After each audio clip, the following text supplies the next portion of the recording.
um instante para que vocês não me desconcentrem, porque vocês vão me desconcentrar. E atenção, olha quem está aqui conosco. Do nada, me aparece. Você está mutado. Do nada me aparece Ciro Gomes. Ciro, eu vou pedir para você se desmutar aqui, ó, mas eu tenho a tecnologia aqui, ó. Ask to unmute. Aí pronto, agora eu acho que foi. Fale. Grande Edu. Irreconhecível voz. Ciro Gomes. Grande Edu. Forte abraço para você, para toda a turma que está aí com você. É uma turma muito pequena, não se preocupe mesmo, assim, não tenha nenhuma preocupação. Eu te agradeço mesmo a gentileza de fazer parte desse lugar avulso que a gente habita aqui, que é um lugar bem avulso e pequenininho. Primeiro eu queria saber grande. Como é que você está. Deve estar uma loucura a sua cabeça, né? A gente vendo o que está acontecendo hoje, o Bolsonaro divulga uma imagem, quer dizer, eu vi uma imagem, o Bolsonaro tirando a máscara de uma criança que é asmática e simplesmente... Meu Deus! Onde é que nós vamos parar? Aí a gente não pode estar dizendo palavrão, né? Porque tem que dar exemplo e tal, mas aí o coração vai aguentando isso tudo. Será que a gente não pode mesmo falar palavrão, não? Não, você acho que já pode. liberou. Fale por mim, porque é um canalha, francamente, é um canalha. Não tem outra palavra. É um canalha. Aí substitui aquelas outras coisas que rimam com Vocês que estão assistindo, vocês escolhem. Vocês pegam uma lacuna e escolhem o adjetivo que você quiser, o xingamento que você quiser. Mas eu tenho... O que passa na cabeça de um camarada desse? Vamos falar sério. Eu tenho essa dúvida. O que passa na cabeça? 500 mil pessoas mortas. Percebe? E aí o cara pegar uma criança que está de máscara, tudo bem, por que ele vai lá e tira a máscara do rosto da criança? Aí depois a imprensa descobre que a criança tem asma. Será que é para provocar? Só pode ser, mas isso é um deboche com 500 mil de famílias que perderam seus parentes, os amigos todos. Enfim, é o fundo do poço na economia, é o fundo do poço no plano moral. O camarada está roubando milhões de reais na vacina. É um negócio absolutamente o fundo do poço. Nós precisamos encontrar muita energia para transformar a revolta e a indignação em luta. É o que eu estou procurando fazer, respondendo finalmente a sua pergunta, como é que você está. Não, eu tô tentando, eu tô ficando bem assim. Você agora barbadão, cabeludo. Cara, eu vou fazer o Hermógenes. Ah, é? Oh. Que é um cara bem pior que o Bolsonaro, tá vendo? Bolsonaro, você não consegue nem ser o pior. É que nem o Pierre Guinti, né? Tipo, o Bolsonaro, ele é muito ruim. Mas olha, é tão patético que ele daria tédio para todos os demônios. No inferno, ele daria tédio para os malvados de verdade. Você acha que existem muitas pessoas malvadas, tipo, falando de Hermógenes? Para quem não sabe, Hermógenes é o vilão. Na verdade, é meio que como se fosse a invocação do mal mesmo, né? No Grande Sertão Veredas. Eu vou matar criança, vou fazer isso mesmo, né? Mato as pessoas, não sei como é que eu vou conseguir, eu vou ter que dar um jeito. Mas você acha que existe muita gente malvada? O meu pai dizia que a humanidade é vária, querendo me explicar exatamente isso, né? Meu pai era um dublê de vaqueiro e professor universitário, mas ele gostava mesmo era de ser vaqueiro. E ele dizia isso para mim, foi meu maior mestre, meu maior professor a vida inteira. E o ser humano é isso, ele é capaz de extrema nobreza, né? Você vê pessoas generosas nesse mesmo contexto, nesse mesmo episódio, profissionais de saúde virando noite, cuidando das pessoas, expondo-se a própria vida ao risco para cuidar das pessoas. Enfim, e ao mesmo tempo você tem um marginal como o Bolsonaro, que tem o poder de transformar a vida das pessoas e o faz, exercita esse poder para matar gente, para debochar da doença, para debochar do luto das pessoas. E é isso, a vida tem os extremos. Eu acho, entretanto, que a maioria das pessoas é de boa índole. Acho que a maioria é de boa índole. Quantos por cento você acha assim? Eu tenho a impressão que é tipo 60% de pessoas boas e tipo tem 40%, mas olha só, das 40% das pessoas ruins, 30% não sabe que é ruim e tem salvação. Veja, é preciso que a gente tome muito cuidado, né, de não valorar as pessoas com a nossa tábua de valores. Eu estou falando da maldade absoluta de um Hermógenes, por exemplo, né, da falta de empatia, da falta de solidariedade, do egoísmo, ou das disfuncionalidades, por exemplo, esse daí que é um assassino perigoso, enfim. Eu acho que é uma minoria, vamos lá arbitrar, de 10%. Cai, que bom. Mas eu acho que esse número ele vai aumentando e diminuindo conforme o exemplo que vem de cima, nas diversas fases da vida. Então, se você tem um cara como o Trump nos Estados Unidos, o Bolsonaro aqui e tal, você aumenta um pouco, porque sai do armário, né? O mal sai do armário porque se sente representado no Sim. auge da política. Sim, sim. Você acha que tem como piorar? Porque eu estava falando com um amigo meu outro dia, lembrando do Tiririca, né? Que é um companheiro meu também, comediante, mas Seu ele falando. conterrâneo cearense. Sim, o meu avô, inclusive, também é cearense, e você tem o S muito parecido com o dele. Isso me dá um certo aconchego, assim, você ganha o meu coração uma grande porcentagem por causa desse S seu aí. Que bom, Herói. Mas tava falando do que mesmo? Esqueci, falei do meu avô, já Não, fui tá pro falando que o coração. Tiririca dizia se pior não, iria E meu dizer. Deus do céu, como ficou, meu, tem como ficar pior? A gente tem que estar muito alerta realmente, porque tem como a gente entrar num lugar de guerra civil, existe essa possibilidade de um boicote, de um golpe. Isso é muito, isso existe, isso está longe, isso é uma, é possível isso acontecer? Não é provável, mas a gente tem que se preparar, porque na cabeça delirante do Bolsonaro está essa possibilidade. Ele está organizando milícias nas polícias militares dos estados. Ele quer se sentir forte, né? Isso está acontecendo aqui no Ceará, nós já vimos isso acontecendo operacionalmente mesmo, é coisa de bandido de alta periculosidade, mas assim, numa corporação que tem 10 mil pessoas, são 300, são 500, mas esses são capazes de pegar um revólver e atirar covardemente num civil se o Bolsonaro der essa orientação. Isso está acontecendo. Tem uma parte também das Forças Armadas que também, estimulada pela conduta fascista do Bolsonaro, e mais do que fascista, corruptora. Hoje, Edu, tem 3.800 oficiais das Forças Armadas ocupando cargos no governo Bolsonaro, duplicando o salário. Então, basicamente, é um suborno, né, que está transferindo... É a galera da moto, a galera da moto ali.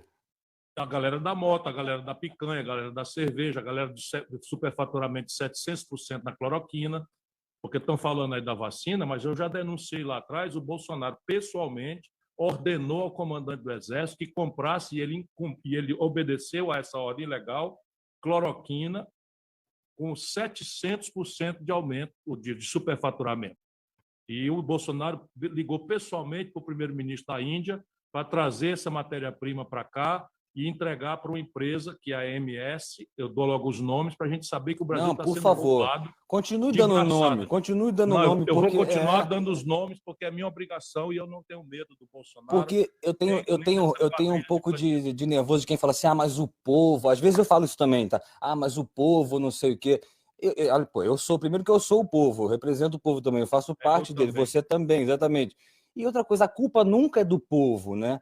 A culpa nunca é do povo, o povo é maravilhoso.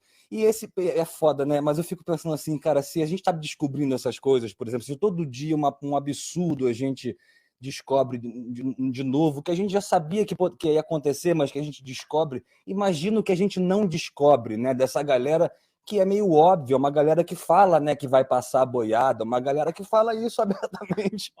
Nós chegamos no limite de que o ministro do Meio Ambiente do país ambientalmente mais objeto da atenção do mundo, por causa da Amazônia, por causa do Pantanal, por causa da biodiversidade, são todas as maiores biomas do mundo. Então, o mundo inteiro olha para a Amazônia, todas as novas gerações são inoculadas com a ideia de que a Amazônia é meio que um pulmão da humanidade. Isso não guarda muita coerência com a ciência, mas, de qualquer forma, um país que é olhado pelo mundo inteiro com essa questão crítica, o ministro do Meio Ambiente foi pilhado e foi pelo serviço de inteligência dos americanos, contrabandeando madeira ilegal. Não, parece vilão de filme merda, é por isso que eu rio, sabe? Parece vilão de filme merda. Você fala assim, meu Deus, como é que ele tem coragem de fazer um negócio desse, sabe? Tipo... Mas isso é o bolsonarismo. Cara, o Bolsonaro foi meu contemporâneo. Eu tenho repetido isso para que as pessoas que foram enganadas por ele... Fala o que significa contemporâneo, que tem muita gente que acha que contemporâneo significa companheiro.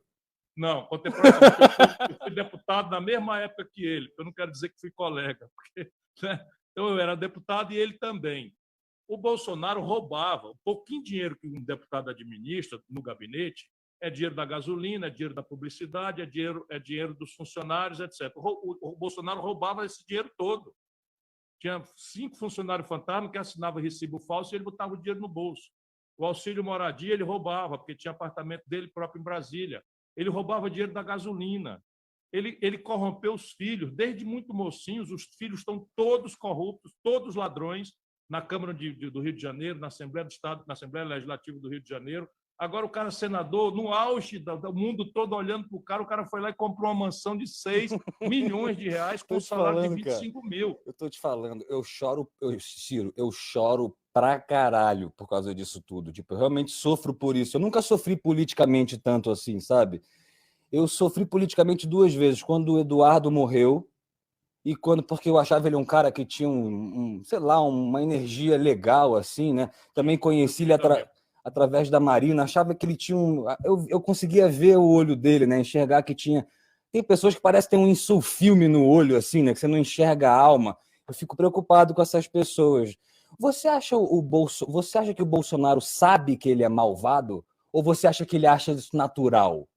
Sabe, porque isso é um tipo de patologia, né, que não tira a responsabilidade dele, mas é um tipo de patologia. Se você quiser entender o Bolsonaro, você tem que olhar com esse filtro, né, de um psicótico, de um sociopata, não é, que teve uma vida de frustração. Ele queria ser militar e foi banido do exército. Não é? Ele é um político que nunca serviu para nada, nunca foi admirado. Projeto nenhum, né? Nada, zero, inútil completamente. De repente, pelas contradições brutais do lulopetismo, tanto do ponto de vista da economia, que foi dizimada pelo lulopetismo, a maior crise econômica que está até hoje foi criada pelo PT, pelo Lula, não é? E como preço de um momento bom que aconteceu no primeiro momento dele e que depois cobrou um preço amargo e eles não souberam como fazer. E aí está o desemprego que explodiu, enfim, os juros que explodiram, a inadimplência, a humilhação de 70 milhões de pessoas no SPC, e o Bolsonaro surfou nessa indignação das pessoas que perderam emprego, foram humilhadas com o nome no SPC depois de acreditarem no crédito fácil, etc., etc., mais a notícia de corrupção levada ao centro do modelo de poder. E aí ele também se conectou, porque é um bandido, se conectou com interesses internacionais muito graves. O Trump mandou para o Brasil um bandidaço chamado Steve Bannon. Eu estou ligado nesse maluco aí. E veio com muito dinheiro, muito dinheiro. E aí eles fizeram coisas que nós aqui não sabíamos. Simplesmente a gente não sabia o poder. Porque o demônio é esse cara, né? O demônio não é o que aparece, o demônio é o que sopra a informação no ouvido e vai embora, né? Isso. Então, essa questão de fake news, de grupo de WhatsApp mentindo, explorando a religiosidade do povo, explorando a moral do povo para trocar na cabeça da população a discussão, né, dos assuntos que interessam, emprego, salário, saúde, educação, moradia, em vez de discutir isso, começaram a inventar essas coisas aí que mexem, que comovem, que chocam a moral popular, a religiosidade popular. E o Bolsonaro é só o boneco do ventríloco dessa grande trama estrangeira, inclusive começa logo com o slogan dizendo Brasil acima de tudo, que é o bandidaço que, por exemplo, acabou com o visto para os americanos virem para o Brasil. E hoje qualquer brasileiro que quiser tirar um visto entra numa fila para ser tirado do visto. É uma vergonha, é uma vergonha, é uma vergonha. Você já sonhou com o Bolsonaro? Você já teve algum sonho assim? Você, caralho, porra, porque você deve pensar não, tanto nisso, felizmente, né? não. Para resolver esse xadrez, você deve sonhar como teve algum pesadelo no caso, assim. Não, esse é um pesadelo que eu tenho diariamente acordado, porque, sabe, eu comecei a entrevista, eu nem sabia o que você ia me perguntar. Eu não também não. Se estava tudo bem, eu ia dizer, porra, tá tudo bem, mas caramba, eu estou agora porque eu acabei de ver essa cena, o Bolsonaro tirando a máscara de uma criança. Não tem como você não falar, né? Você representa.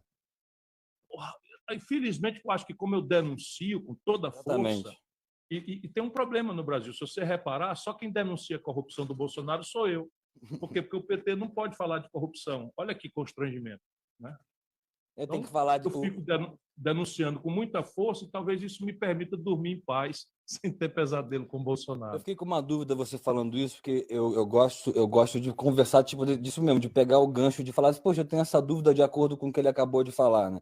E fica tranquilo que vai durar pouquinho também. Eu vou de acordo com a sua pupila, eu percebo, eu acho. Eu estou com você com o maior prazer. Não vai ser que nem no Flow, que você ficou 6 horas, né? Meu Deus do céu! 5 horas e 42 minutos. Puxa vida, é um recorde. Mas deixa eu te fazer uma pergunta. Você tem noção ou essa lembrança de quando você percebeu que você falou, cara, eu preciso ser presidente? Eu tenho essa.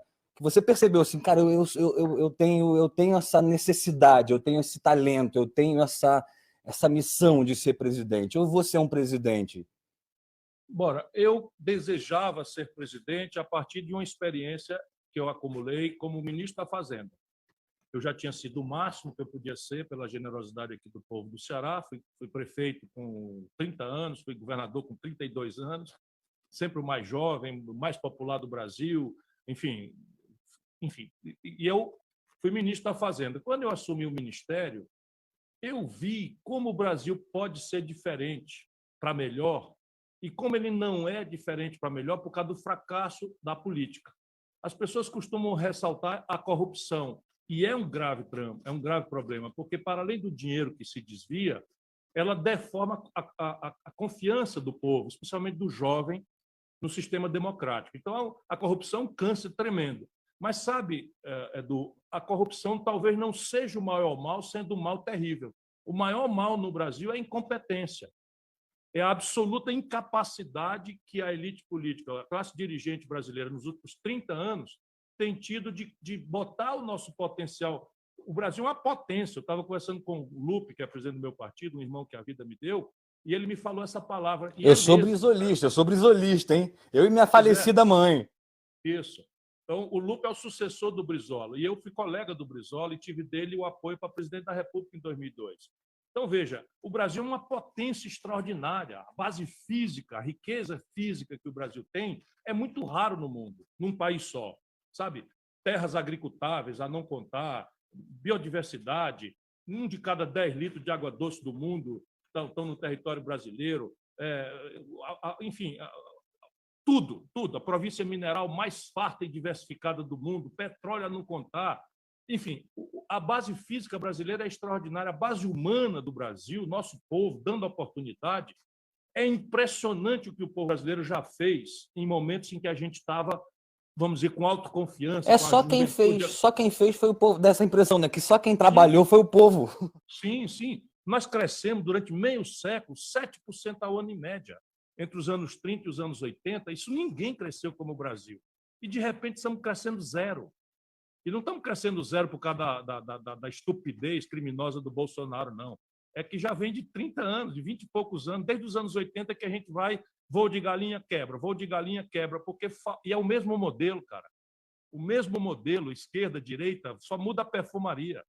E aí eu me animei de ser candidato a presidente da República e passei a estudar.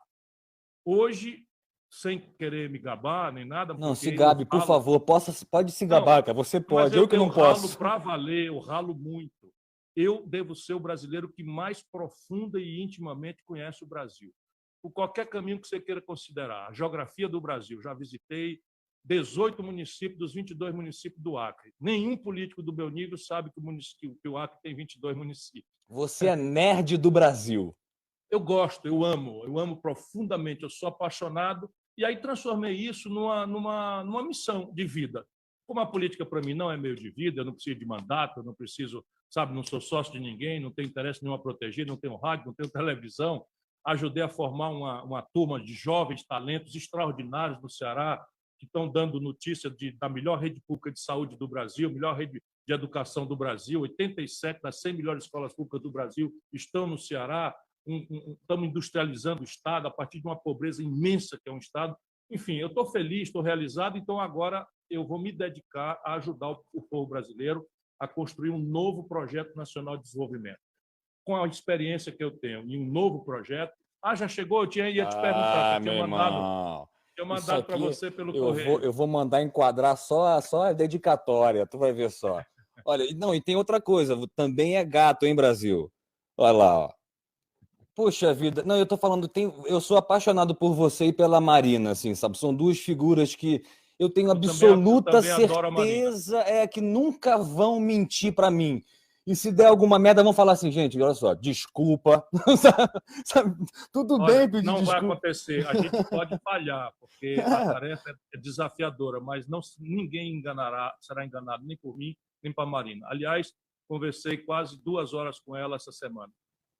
Pô, Ela é muito ela é sábia, muito maravilhosa. inteligente, muito generosa, sabe? Eu fico pensando assim nesse roteiro, sabe? Que eu fico pensando no roteiro, né? Eu fico assim, cara, como é que louco esse. Eu amo muito o Brasil. Eu nunca joguei fora minha camisa do Brasil verde e amarela e minha A minha tá bandeira. guardada, rapaz. Mandei lavar É. para tirar o mofo. Eu pensando que a rapaziada ia dar um gesto aí de protestar contra essa Copa América. Aí frustrou, guardei de novo. Mas tá guardado. Também não jogo Exatamente. fora nem queimo, não. Tudo bem. Você enxerga a coisa. Eu tenho a impressão que você enxerga a coisa de uma forma como se fosse uma consciência, né? Como se você enxerga a política como se fosse a consciência, não como se fosse o ego.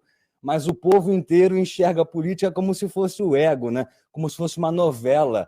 É difícil você tentar explicar o seu sentimento? É perigoso você se expor tanto? Olha, é natural que a população veja na política, pela frustração. Não tem na história do Brasil o acúmulo de crises como nós estamos vivendo hoje. Acredito, eu conheço a história brasileira. Eu nunca me Nós senti temos tão mal, cara. Pode acreditar, tem números gelados: 14 milhões e 800 mil desempregados, nunca tivemos tantos. 6 milhões de desalentados, Gente que é com uma quantidade de fome. gente que desistiu. 29 milhões de brasileiros não comeram hoje, estão passando fome. E mais de 130 milhões não estão comendo a quantidade de comida suficiente necessária para a saúde. Então a fome está na porta de mais da metade da população brasileira. Então, é o pior momento da vida. A estatística de suicídio está aumentando. Metade dos jovens tem como aspiração ir embora do Brasil porque não acredita. Então, eu nunca vi uma tragédia desse tamanho. E, evidentemente, quem está produzindo essa tragédia é a política. Então, a população tende a satanizar a política como linguagem. Aí está o erro. Porque a política é a linguagem da democracia. Percebe? Então, o que a população tem que fazer não é negar a política, é tomar a política nas suas mãos, sabe? Tomar mais cuidado com o voto, não votar por ódio, não votar por paixão, obrigar os políticos todos a discutirem o assunto, olhar de onde é que o cara vem conferir no Google. Eu estou chamando as pessoas. E para de ver trecho, gente. Vocês ficam vendo trecho de coisa. Vê a coisa mesmo, se aprofunda, porque é profundo o problema mesmo. E a gente Olha, é o soldado disso. O preço do óleo de soja subiu 60%. O preço da carne está o mais caro da história. O preço do remédio está subindo. O preço da gasolina está batendo em R$ 6. O botijão de gás passou de R$ 100. Tudo isso é a política. Tudo isso é a política que resolve. E aí, se você não participa da política, alguém vai participar. E essa é a tragédia brasileira. Está melhorando, viu?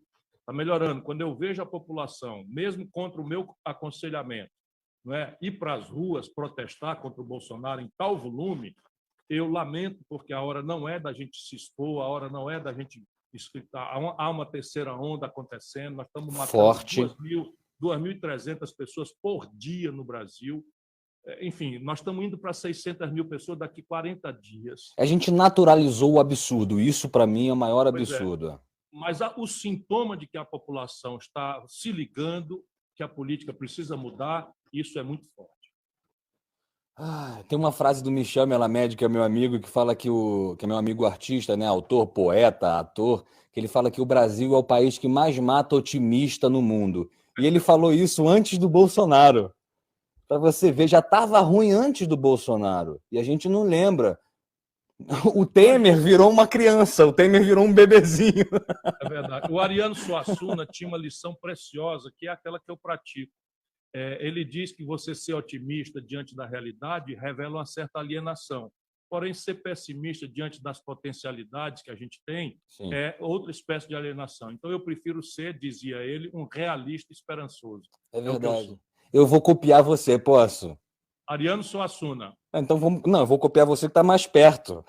Tá certo. O Suassuna também é um absurdo. Eu tenho uma pergunta aqui, já que estamos falando de artista. Eu tenho uma surpresa para você. Olha só quem te mandou uma pergunta, e é uma pessoa muito absurda, tão importante e absurda quanto Ti. Vamos lá. Aqui, ó. Olha quem é. Ciro, Ney. eu votei em você, vou votar em você, e queria te perguntar como você vai conseguir. Ciro, eu votei em você, vou votar em você, e queria te perguntar como você vai conseguir recuperar o Brasil depois desta terra arrasada em que nós estamos vivendo. Grande Ney Mato Grosso, um beijo muito forte no seu coração, minha gratidão, minha admiração de fã. Esse é um dos artistas mais completos. Percebeu como o nosso bate-papo é importante, né? Olha, você já me premiou, já foi um cachê que eu não recebo há muitos anos. Esse cara, todo mundo precisa conhecer. Esse cara é um talento extraordinário, extraordinário mesmo. Lá nos Secos e Molhados, ele era de uma audácia estética, de uma originalidade, e é uma voz sem precedente. É uma coisa impressionante. É a voz, né? É uma coisa. E uma carisma e uma interpretação. É um camaleão, não é uma coisa... Enfim, que alegria que você me deu, Edu. E seu eleitor, fiel eleitor. Veja, Ney, a Terra Arrasada tem um lado bom, que é a pedagogia de que a tragédia nos pede um pensamento rebelde a essa mesmice ou a tentativa de resolver o desafio sem precedentes com uma espécie de volta a um passado mentiroso, que teria sido muito bom e que nunca foi muito bom e era insustentável. Então, veja, eu estou propondo um projeto, mas, basicamente, a virada tem a ver com coisas muito práticas. Nós vamos refundar a base da organização institucional brasileira, a Constituição mesma, que está toda rasgada, em troca de um novo pacto federativo. Eita, que agora apareceu uma conversa, mas é assim. Não, fala. 23 estados estão impotentes para fazer as políticas públicas e para investir.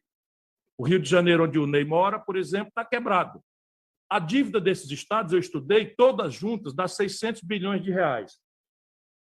80% disso são 4 estados, Rio, São Paulo, Minas Gerais e Rio Grande do Sul. O resto, 200 bilhões, então são todos os outros estados. Então, eu vou reestruturar essa dívida, reestruturar a dívida dos estados e municípios, em direção a fortalecer rapidamente a capacidade de qualificar os serviços, porque eu vou obrigar que essa folga que eu vou dar no dinheiro seja aplicada com prioridade no investimento e na qualificação dos serviços essenciais de educação e saúde. O investimento, a prioridade será saneamento, moradia, né, evidentemente segurança pública naquilo que, como é o Rio de Janeiro, a população pede como prioridade. Isso dá para fazer. Isso dá para fazer, sim, e o prazo não é tão demorado, porque é uma virada das regras. E aí o projeto de desenvolvimento começa por mexer nos 4 grandes motores. Vou fazer essa homenagem ao Ney, que é uma pessoa muito inteligente, aos 4 grandes motores da economia brasileira, de onde a gente pode falar a série emprego, e melhorar salário, e melhorar renda, e melhorar a arrecadação do governo, que estão hoje completamente enguiçados por uma política econômica estúpida que vem se repetindo desde o Fernando Henrique. Dou um desconto para o Fernando Henrique, porque o Fernando Henrique estava experimentando, mas ela já produziu crises a ponto de o Brasil ter uma década agora, 10 anos, os piores dos últimos 120 anos. E aí é duro, mas a gente tem que conversar, eles ficam agressivos, como se eu estivesse atacando pessoas, mas é assim, faz 10 anos que o Brasil não cresce nada. É a pior década em 120 anos, e são números oficiais, tirados dos números do IBGE. 6 anos desses 10 anos foram o PT, foi o Lula e o PT. 2 anos foi o Temer, que o Lula botou na linha de sucessão por absoluta irresponsabilidade política, contra a minha opinião, não é dita hoje, é dita na data. Você chegou a falar. Falei e ele disse que eu estava magoado. A Dilma disse, não, eu confio no Temer, o Temer é um grande cara, o Ciro está falando isso porque está magoado. A Dilma chegou a falar isso.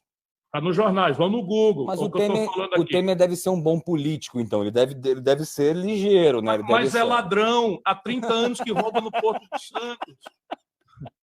Já me processou. Não, porque é ladrão. Não, e eu vou lá e digo que ele é ladrão e provo que ele é ladrão. Foi preso.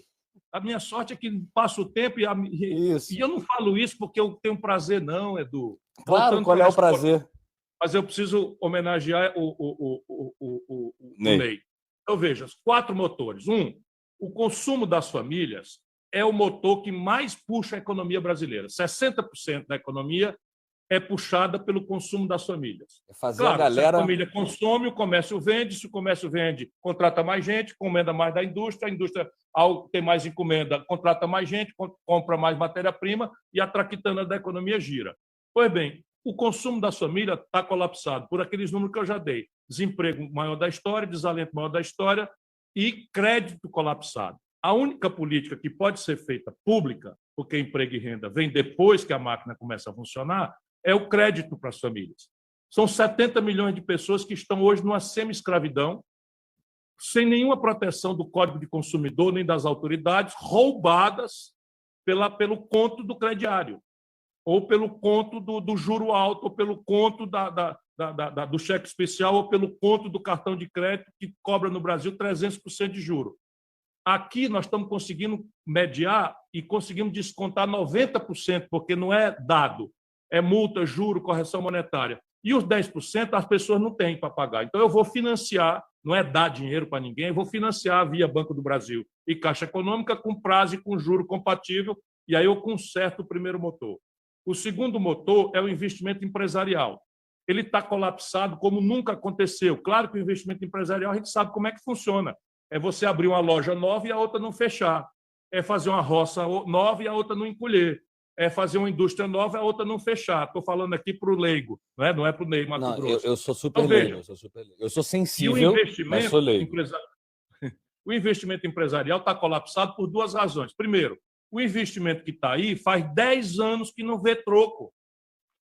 Por quê? Porque está com 25% a 30% de capacidade instalada, ociosos. Vamos lá, simplificando. O Brasil tem uma fábrica capaz de produzir 1.000 geladeiras por ano e faz 10 anos que só vende 750. Quem é que vai abrir uma nova fábrica de geladeira, Edu? Se a fábrica que tem capacidade de produzir 1.000 só vende 750 há 10 anos. Ou, como dizem os economistas, não tem taxa interna de retorno que aguente um negócio cujo capital empatado não se remunera a 100% do que podia ser remunerado nos seus planos. Investimento empresarial vem depois que a capacidade instalada vem depois que a economia se aquece. Mas o crédito que está colapsado tem 6 milhões de empresas, a maioria micro, pequenas e médias empresas, no Serasa, que é o SPC das empresas. Eu vou fazer um fundo de reestruturação dessas dívidas mediante acordos de investimento e retenção de emprego e salário formal, com carteira assinada, porque essa história de informalidade nunca botou nação nenhuma para frente. É o segundo motor. O terceiro motor é mais óbvio ainda, é o setor público.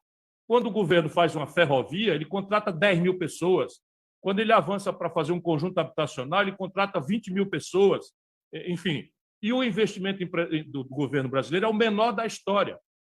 E eu vou, então, achar 3 trilhões de reais e anunciar um plano de investimento de 10 anos. Não é necessariamente para um governo só, é um plano estratégico para que o país, em 10 anos, atinja algumas metas. E esses 3 trilhões de reais eu já sei onde estão. Vou dar exemplo.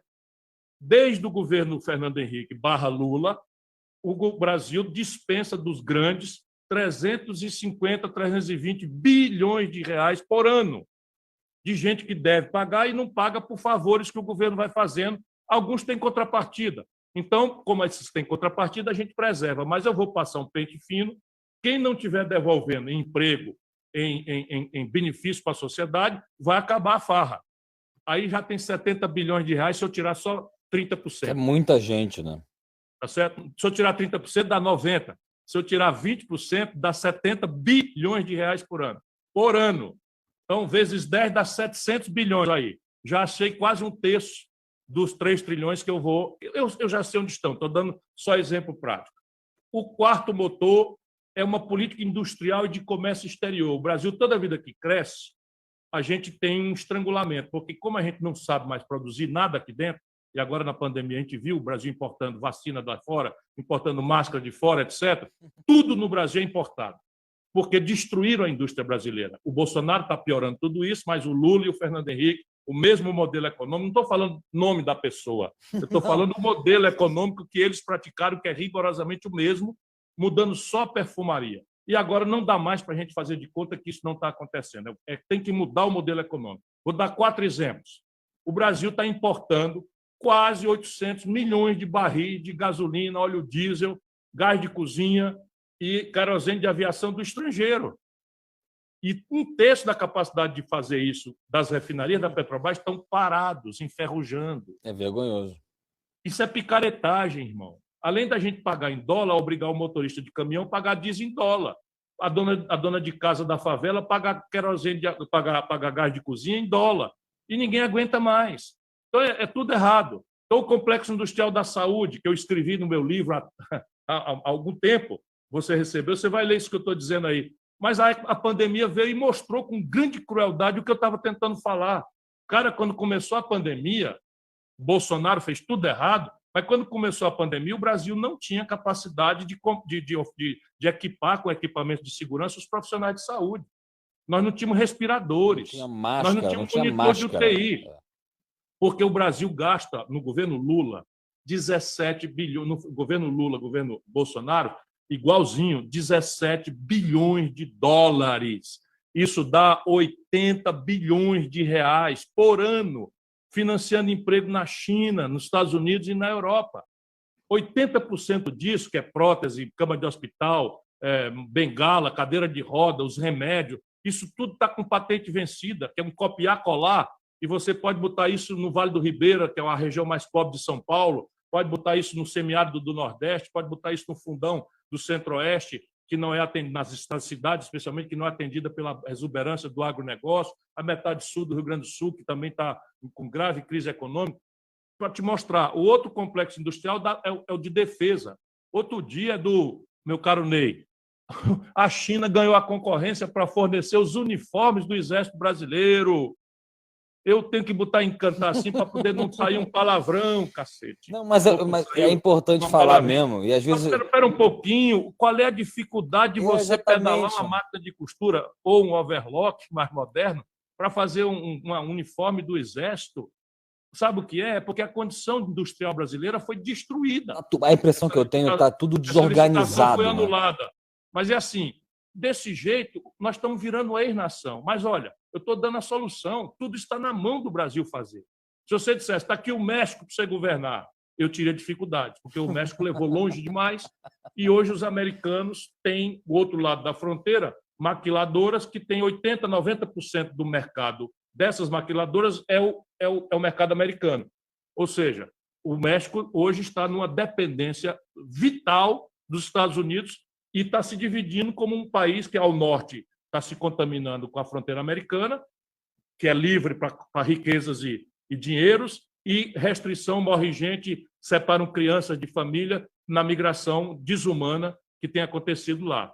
Me dá assim, me entrega a Argentina para eu resolver, vai dar mais trabalho, porque a Argentina também foi longe demais. O Brasil ainda dá para consertar, ainda dá, mas se passar da agora, vai ficar mais ou menos parecido com esses casos perdidos. Então pode piorar. É importante a gente estar alerta. Gente, por favor, vamos se abraçar. Eu prometo que assim que eu vacinar, eu já tenho uma peça escrita. Eu tenho duas peças escritas. Uma que é um pouco mais profunda, que é em homenagem ao meu amigo Abu Janra, que chama O que é a Vida, que é uma tragédia sobre essa pergunta.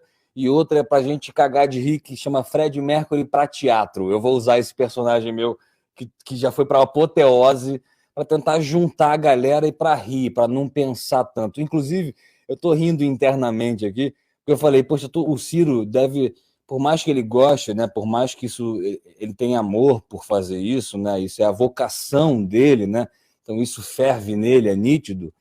Eu vou tentar fazer a diferença até para quem está ouvindo também, até para ele, de tentar falar sobre assuntos que não são de política.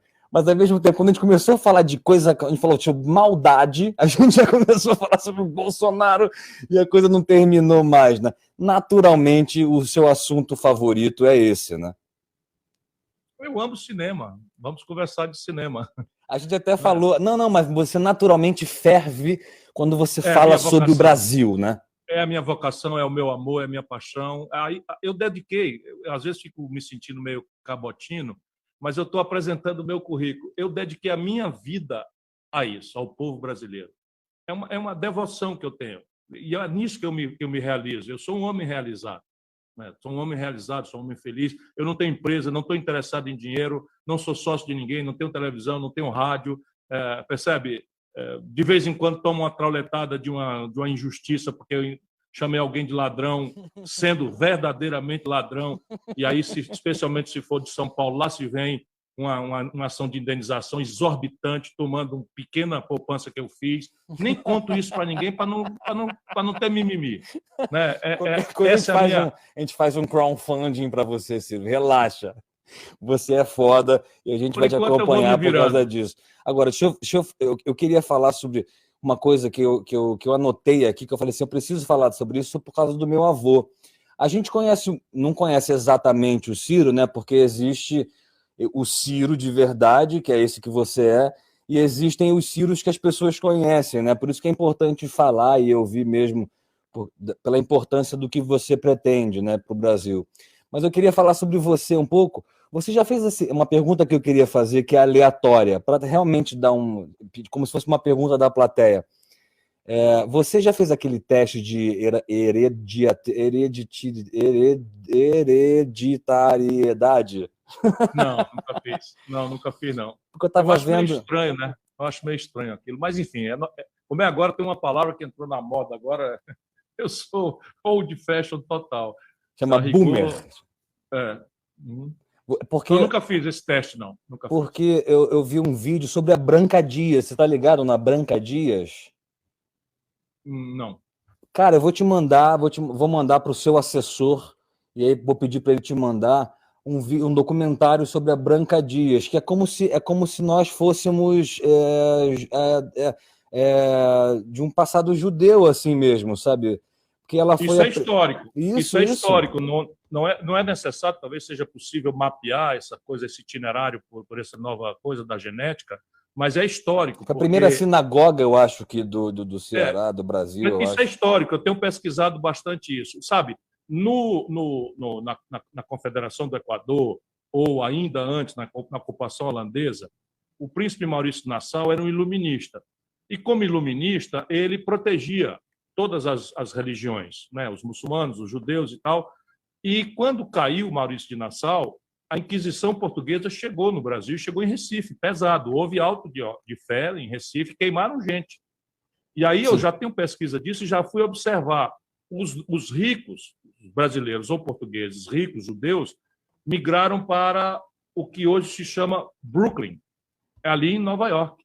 Fundaram a Nova Amsterdã, que era o primeiro nome do Brooklyn, ali em Nova York. Quando você vai nas sinagogas lá, os nomes são todos portugueses, brasileiros.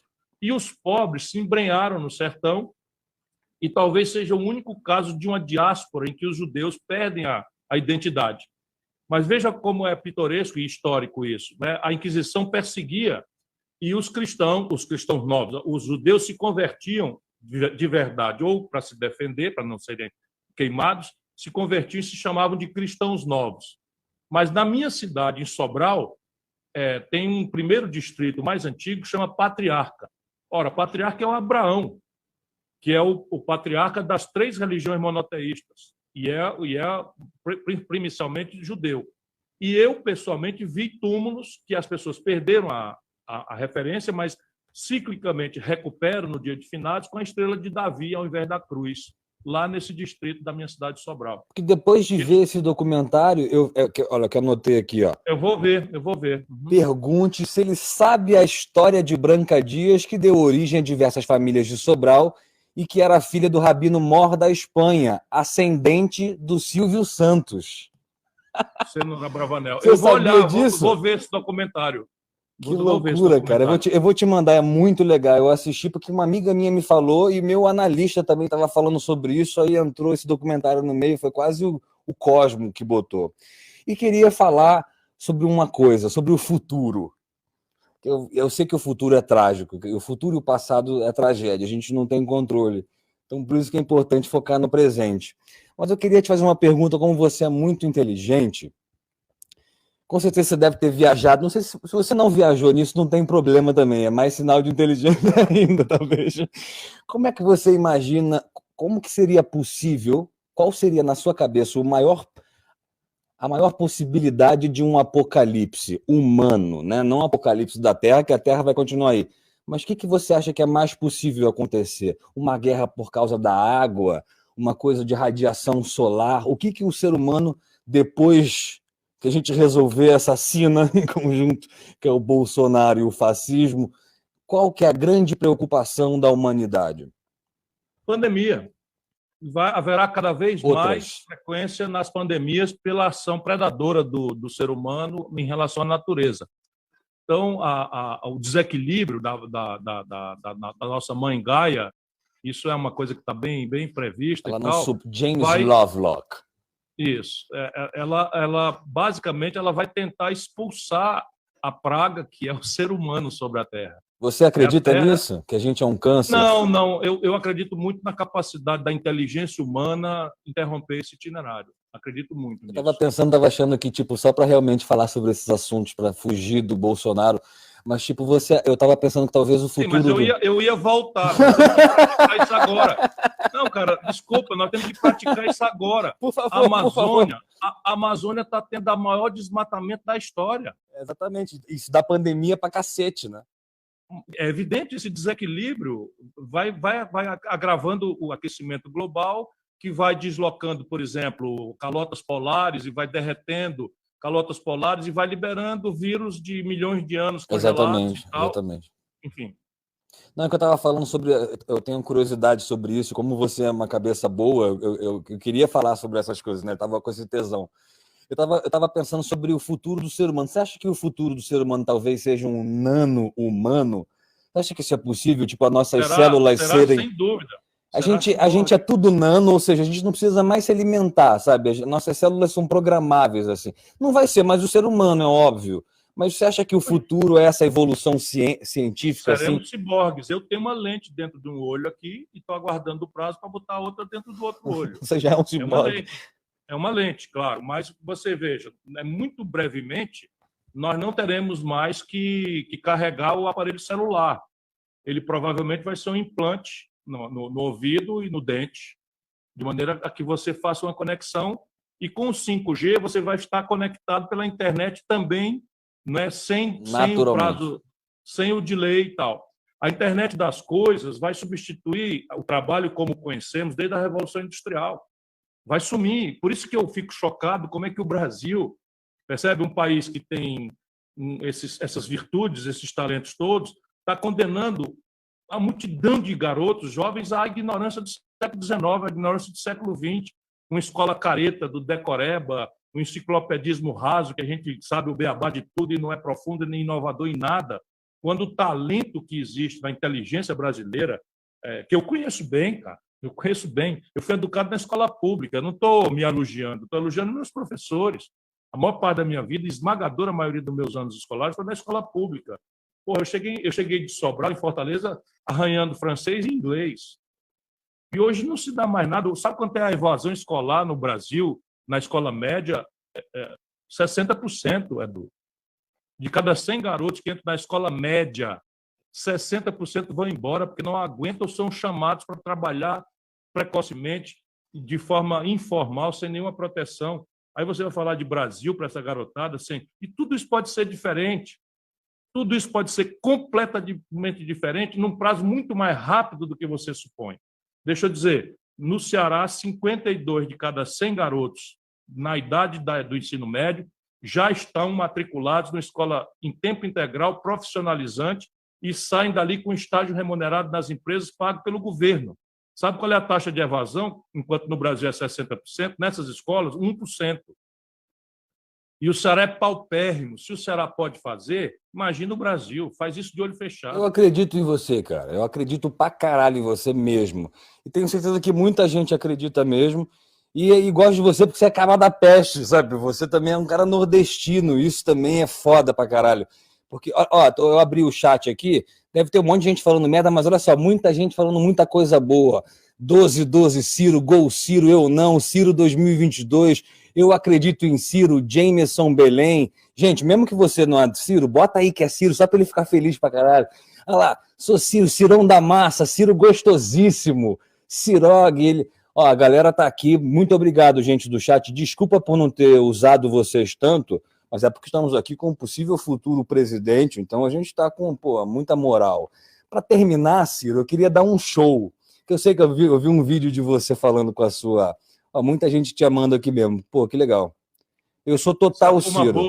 Não é o momento de decidir isso, hein, gente? Mas até agora, Ciro... Vamos obrigar todos os políticos a discutir os problemas. Por favor. E a forma é o seguinte, qual é o diagnóstico? Por que o Brasil está assim? E se ele não for no debate? Se ele não for no debate de novo? Eu estou desconfiado que o Lula e o Bolsonaro não vão. Você acha que eles não vão? Você já pensou nisso mesmo? Eu estou desconfiado. O Bolsonaro tem cara de pau de fazer isso. Ele tira a máscara de criança no indo no debate. Eu tenho convidado o Lula para a gente fazer uma discussão fraterna, respeitosa, amistosa, e ele não vai. Não aceita. Vocês ficaram... assim, existe uma mágoa, óbvia, até porque a gente sente isso por osmose, assim. Mas você acha que ele ficou boladão? Você acha que ele ficou mais bolado, assim? Você acha que ele... Porque você apontou o erro, né? Não porque eu também... Eu sou da galera que é assim, Lula ladrão roubou meu coração. Meus grandes amigos são lulistas e tal, assim. Eu sou Ciro total porque eu quero realmente um projeto. Eu quero ver uma coisa, uma pessoa que sabe do que está fazendo. A minha questão é basicamente o seguinte, é uma pergunta para a nossa inteligência. Eu sei que tem gente tão apaixonada que não quer ouvir. São dois mitos, né? Uma briga de mitos. Mas isso vai arrebentar conosco. É uma pergunta simples.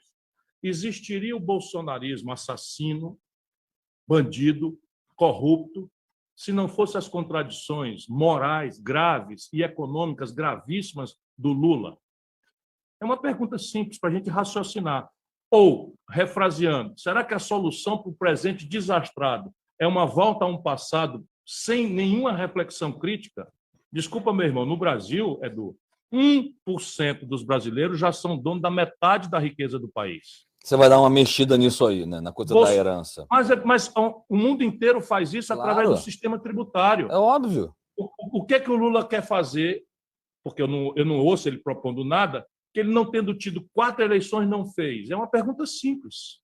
Ele, com 77 anos, cheio de raiva, de ódios, querendo se vingar, né, das injustiças, inclusive, que eu denunciei na data. É porque a turma não me respeita mesmo.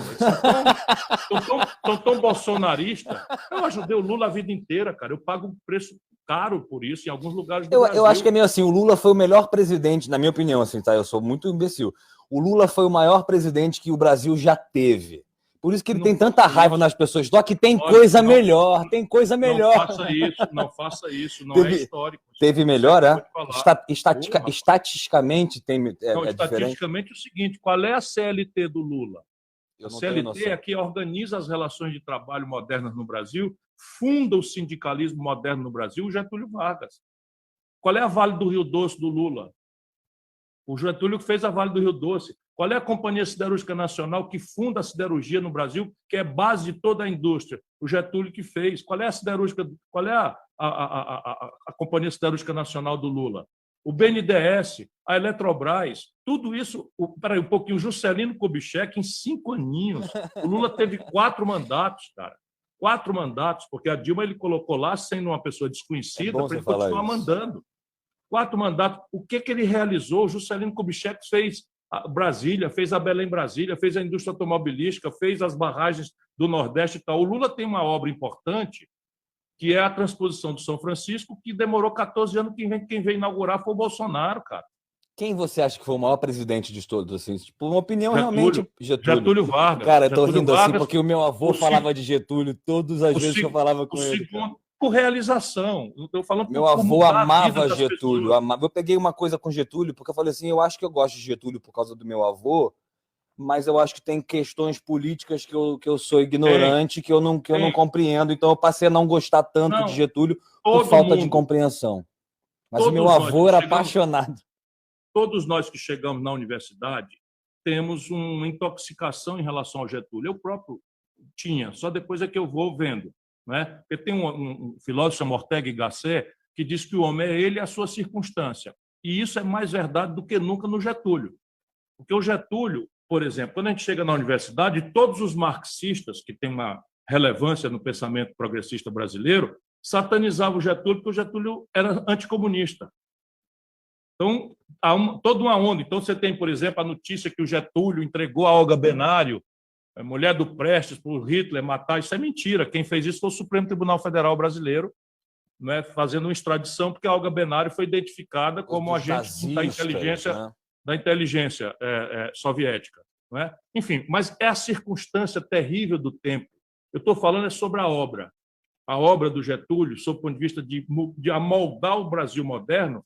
O Lula fica muito longe disso. O Lula não tem transcendência, percebe? Eu dizia isso para ele. Lula, você quer ser conhecido como o quê?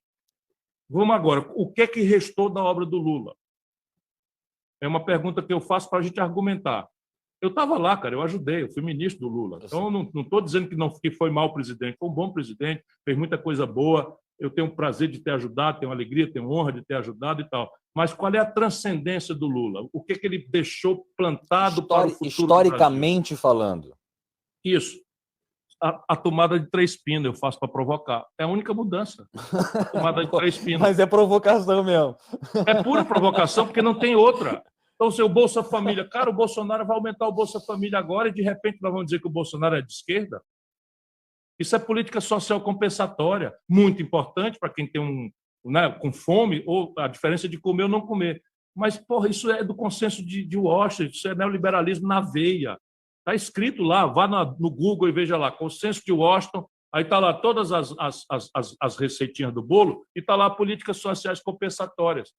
Eu vou dizer para você, sabe o que é a obra mais transcendental do Lula? A expansão do ensino superior público.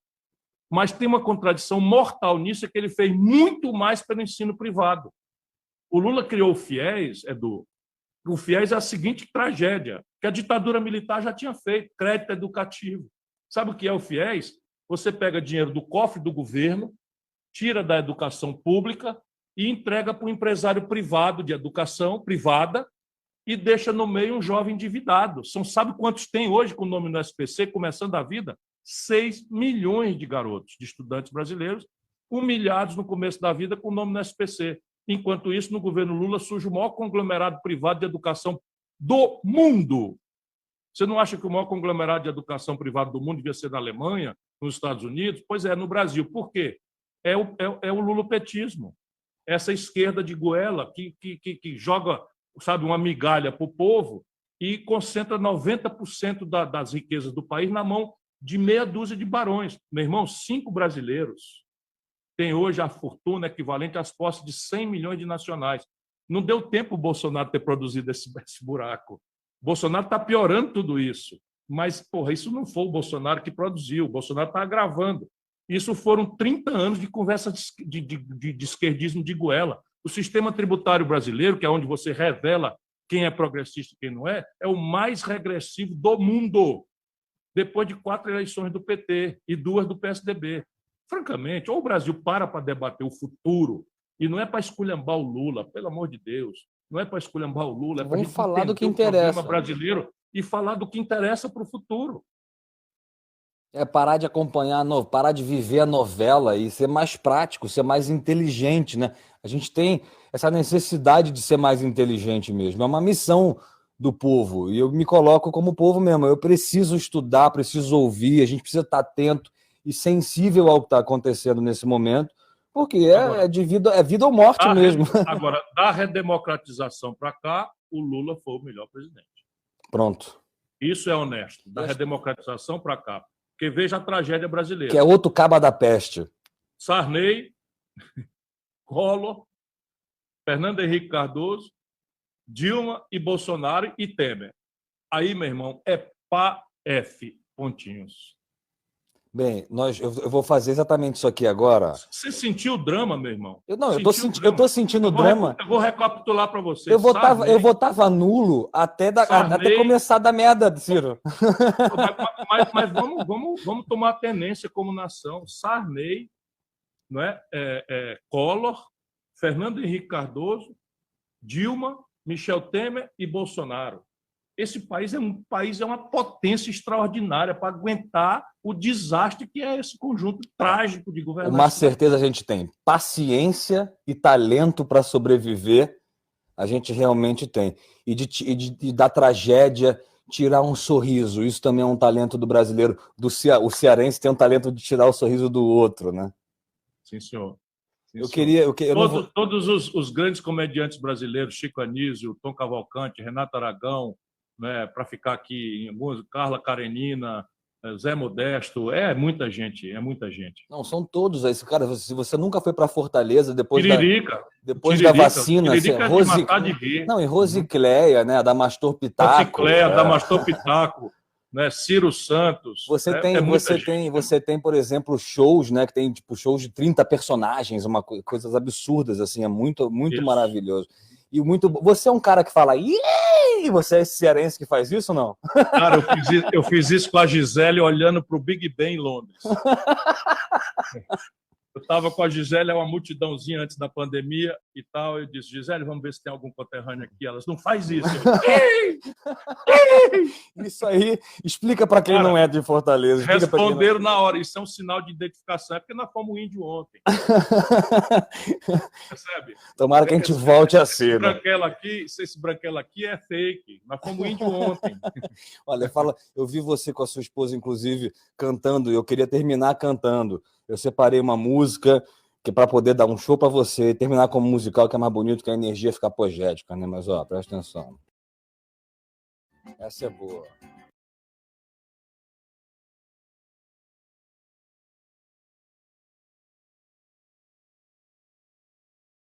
Você conhece essa? Ah, vou botar para você ouvir também, peraí.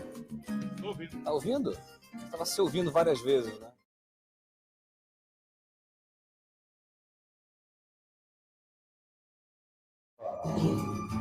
O sol há de brilhar mais uma vez, a luz há de chegar aos corações, o mal será queimada a semente, o amor será eterno novamente. É o juízo final, a história do bem e do mal. Quero ter olhos para ver a maldade desaparecer. Só palmas, plateia. Gostou, Ciro? Cantando para você. Maravilhoso, vai acontecer, vai dar tudo certo. Deixa eu chamar a atenção aqui de um grande brasileiro, que eu estava fazendo uma lista de tragédias, mas a democracia brasileira nos deu Itamar Franco. O Itamar Franco, num ano, criou as energias políticas para encerrar a hiperinflação, fazendo o Plano Real, que eu ajudei a fazer, tem minha assinatura na cédula do Real. E aqui para nós, o Lula e o Bolsonaro ficaram contra. Cara, olha só, Ciro, é aquela frase de velho. O que é teu tá guardado. O que é meu tá guardado. O que é teu tá guardado. E o povo merece o seu melhor. Então tenha certeza eu tenho certeza disso, que o roteiro tá escritinho assim, bonitinho no ação. E tenha certeza que eu vou lá estar aplaudindo você e torcendo por você e por Marina Silva. Você, Marina Silva, meu coração tá quentinho, tá quentinho, tá quentinho. Obrigado, Ciro. Tomara que você tenha uma ótima noite de sono, que você durma. Não sonhe com Bolsonaro. Por favor, sonhe com anjos, com coisas maravilhosas, com a sua família. Obrigado, Edu. Um abraço, um beijão para você. Obrigado pelo carinho, pela entrevista. Muito agradável, muito gostosa. Essa música aí me comoveu também. Enfim, estou sempre aqui à sua disposição. Ó, tá falando assim, sonhe com Lula 2022. A internet é cruel, Ciro Gomes. Por que eu vou ter esse pesadelo? Eu vou oferecer ao Brasil um novo projeto nacional. É melhor do que sonhar com Bolsonaro. É melhor do que sonhar com Bolsonaro. É porque voltar ao Palocci é duro, né? Mas, gente, 100 milhões devolvido é muito. Vamos parar de sonhar. Vamos viver uma realidade possível. E tem uma possibilidade ótima aqui. Então, abre o olho. É Ciro, hein? Já falei, é Ciro, hein? Um beijo, Ciro. Boa noite para você. Boa noite para você. Um abração a todos. Ficarei com o chat. Pode